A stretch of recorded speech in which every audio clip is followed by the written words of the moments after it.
ഇന്ന് വളരെ വേഗത്തിൽ ഉണ്ടാക്കാൻ പറ്റുന്ന ഒരു ഉണ്ണിയപ്പമാണ് ഉണ്ടാക്കാൻ പോകുന്നത്. ഇതിന് വേണ്ടിയിട്ട് 1 കപ്പ് അരി വെള്ളത്തിലിടാം. ഈ ഉണ്ണിയപ്പത്തിൽ ഞാൻ ഗോതമ്പ് മാവും ചേർക്കുന്നുണ്ട്. 1 കപ്പ് അരി വെള്ളത്തിലിട്ട് ഇത് 2 മണിക്കൂർ കുതിർക്കാൻ വെക്കാം. ഊറ്റിയ അരി ഒന്ന് പൊടിച്ചെടുത്തതാണ് ഇത്. ഇതിനെ ഇനി എങ്ങനെ അരച്ചെടുക്കുന്നതെന്ന് നമുക്ക് നോക്കാം. ഒരു മിക്സിയുടെ ജാറിൽ 1/2 കപ്പ് ശർക്കര പാവ് കാച്ചി അരിച്ചൊഴിക്കുക. ഇതിലേക്ക് പൊടിച്ച അരിമാവ് നമുക്ക് തട്ടാം. ഇതിലേക്ക് പൊടിച്ച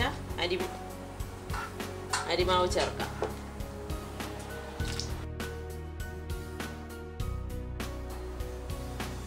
ഇത് 1/4 കപ്പ് ഗോതമ്പ് മാവ് എടുത്തതാണ്. 1/4 കപ്പ് ഗോതമ്പ് മാവ് എടുത്തത് ഇതിലേക്കിടാം. ഇതിലേക്ക് 1 പിഞ്ച് സോഡാപ്പൊടി ഇടാം.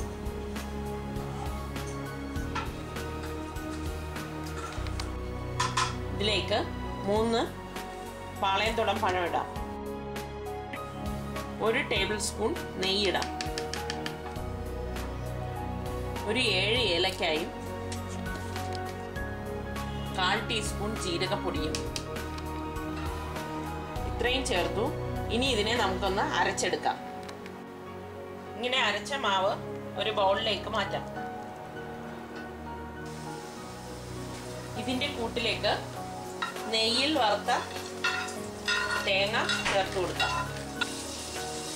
1/2 ടേബിൾ സ്പൂൺ കരിഞ്ജീരകവും ചേർത്ത് കൊടുക്കാം. ഇത്രയും ചേർത്ത് നന്നായി മിക്സ് ചെയ്യാം.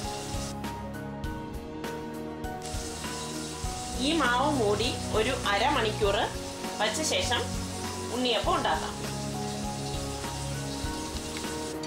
ഇതിപ്പം നമുക്ക് 1/2 മണിക്കൂർ കഴിഞ്ഞ മാവ് എങ്ങനെ വറുത്തെടുക്കുന്നതെന്ന് നോക്കാം.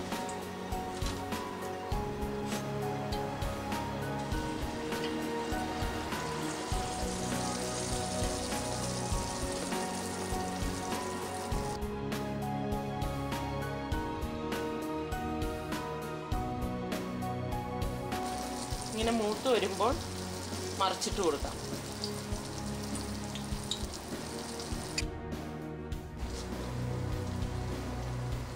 എണ്ണ മൊത്തം പോയ ശേഷം മാറ്റാം. ഇങ്ങനെ ഉണ്ടാക്കിയ ഉണ്ണിയപ്പമാണിത്. ഈ ഒരു അളവിൽ 53 ഉണ്ണിയപ്പം ഉണ്ടാക്കാൻ പറ്റും. എല്ലാവരും ട്രൈ ചെയ്ത് നോക്കുക. ഇഷ്ടമായെങ്കിൽ അഭിപ്രായം പറയുക.